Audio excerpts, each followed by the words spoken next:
who has been on the court since 1988.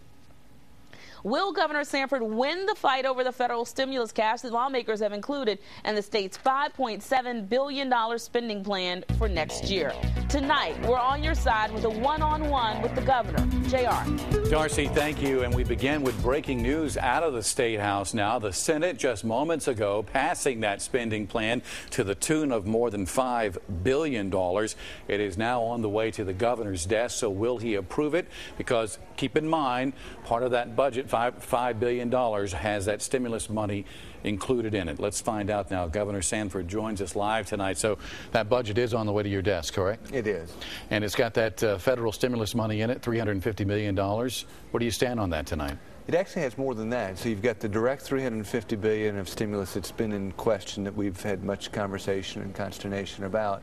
In addition to that, there's about $650 million of what's called FMAP money. So the total is actually more than $1 billion of stimulus money that's built into this budget.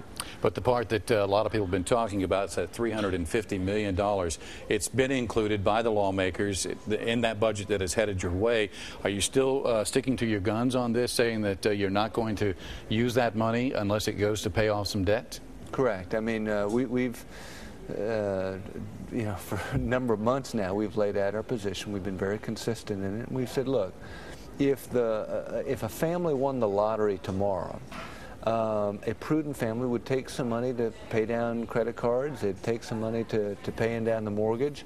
And we don't think that our state government should be exempt from that same principle. This stimulus package represents the mother of all lotteries to state budgets, and therefore we think it's vital that we employ that same common sense principle of setting some money aside for other rainy days that still may come. So I just want to be clear tonight. So that budget headed to your desk, you're going to go over it, probably take out that $350 million and then send it back to lawmakers?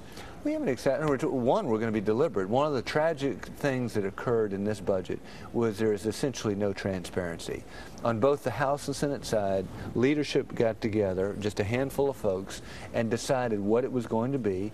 It was handed out to House and Senate members who in many cases had no more than a couple of hours to look at it.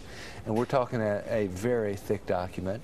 So one, we're going to be deliberative and actually look through in detail what we like, what we don't like. But one of the things we most certainly don't like is that $350 million that if totally spent will put us in the hole. $450 million come next year and $700 million in 24 months. And I know you want to use that money. You've said it before. You're saying again tonight you want to pay down debt. Specifically, what debt would you like to use that money to pay down? You know, we've been very open-ended. In other words, we've said, look, there are a lot of different needs. We have a $20 billion contingent liability on the health and retirement system. In other words, we have promises that have been made to state workers and state retirees of what they will get in terms of their package of benefits for working, and we don't have the money to deliver on those promises. So you could do it on the retirement side, you could do it with present debts, a lot of different places you could do it. Our point has been simply, let's take this opportunity and indeed do it. We had a viewer send in a very interesting question today. They asked, okay, without the federal stimulus money, just say it wasn't there at all,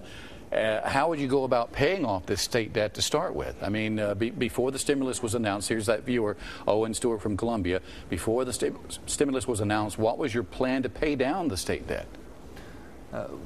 We didn't. Well, at a minor level we did, but in substance we didn't, because again, we didn't have the new lottery.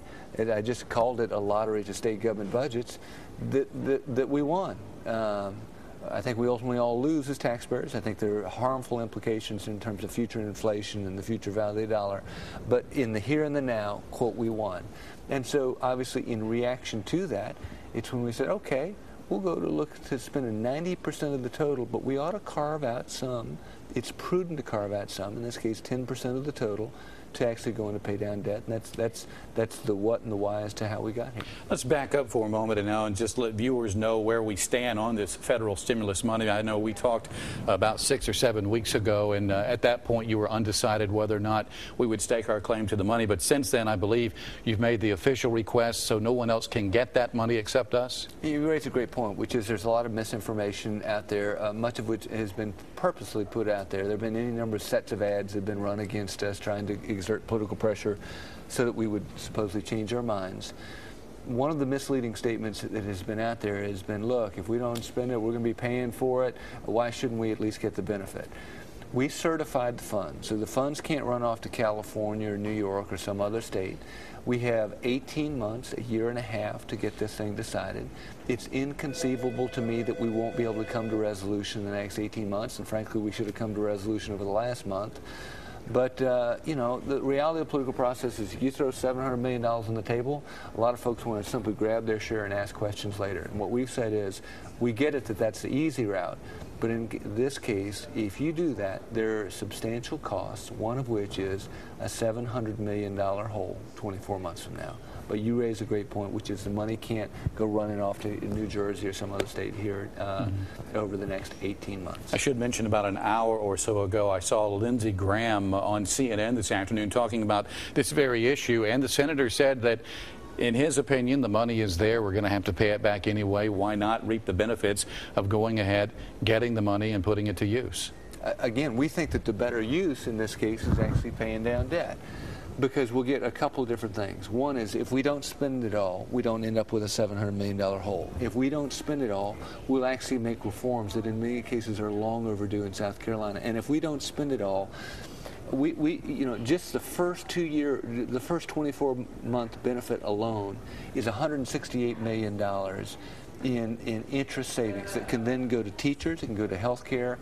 We happen to rank 4th in the United States of America in what we allocate as a percentage of all that we spend in state government to paying down debt. And our point is, that's not a great use of money. $168 million in interest savings alone that can go to core services of government just in the first 24 months. You mentioned teachers a moment ago. We have another viewer who sent a question in, actually a comment, and we're going to let our viewers at home hear this comment from a viewer.